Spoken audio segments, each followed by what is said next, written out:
Bonjour, nous allons parler des couches musculaires au niveau de l'épaule.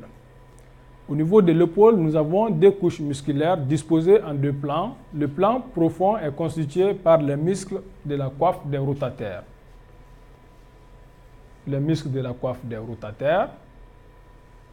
Et le plan superficiel est constitué par un ensemble de muscles constitués par le muscle grand pectoral, le muscle deltoïde, son faisceau claviculaire, le muscle deltoïde, son faisceau épiné. Voici une vue latérale nous montrant la disposition de ces deux plans musculaires. Le plan musculaire profond constitué par les muscles de la coiffe des rotataires. Et au-dessus de ce plan, nous avons le plan profond, le plan superficiel qui est représenté par un ensemble de muscles. Le muscle,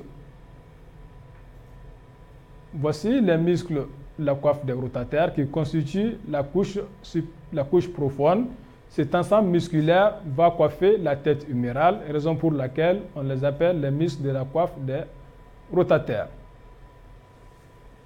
Donc à présent, voyons ces muscles. Voici le muscle subscapulaire en vue latérale, le muscle supraépiné, le muscle infraépiné et le muscle petit rond. Donc ce qu'il faut savoir, c'est que ces trois muscles sont situés à la face dorsale. Le cinquième élément de ce plan musculaire appartenant à la coiffe des rotataires est le tendon long du muscle biceps brachial. Donc voici cet ensemble qui va encercler la tête humérale et constituer le plan musculaire profond au niveau de l'articulation de l'épaule. Donc ce premier plan profond qui enserre ou qui ceinture la tête humérale est surplombé par ce qu'on appelle la voûte acromioclaviculaire réalisée par les deux processus, le processus coracoïde et l'acromion de la scapula.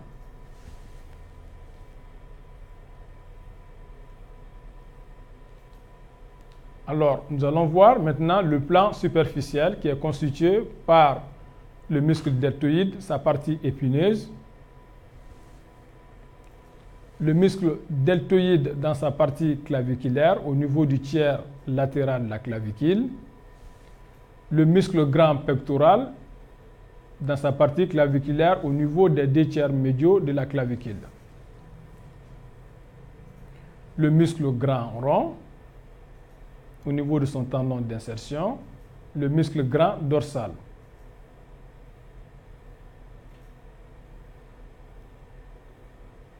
Ce plan musculaire superficiel est un plan important car c'est le plan des muscles moteurs. Ces muscles qui agissent au niveau de l'humérus lors des mouvements. Vous voyez leur disposition en cercle. Et ce muscle, en agissant au niveau de l'humérus, déplace la tête de la cavité glénoïdale. Les muscles de la coiffe des rotataires ont pour rôle essentiel de centrer, de maintenir la tête au centre de cette cavité. Donc vous voyez la disposition de ces deux plans musculaires. Le plan musculaire profond est réalisé par les muscles de la coiffe des rotataires et le plan superficiel qui est constitué par une série de muscles. Donc, vous voyez, un élément important, c'est au niveau de la voûte acromioclaviculaire. La voûte acromioclaviculaire, qui est un petit espace, environ 1 cm, qui va livrer passage au tendon du muscle supraépiné. Ce n'est pas mentionné ici, il y a aussi une bourse sous-acromiale qui protège le passage du tendon supraépiné dans ce tunnel ostéofibreux. Et la tête humérale en place, ceinturée par les tendons des différents muscles appartenant à la coiffe des rotataires. Vous voyez que lors de l'élévation de la tête humérale, les tendons du supraépiné butent contre l'acromion. Donc ceci peut entraîner un conflit territorial et générer des douleurs au niveau de l'épaule, notamment chez les personnes âgées. Donc l'association de la tête. Oui. Voici les crédits d'utilisation de cette vidéo et les conditions d'utilisation.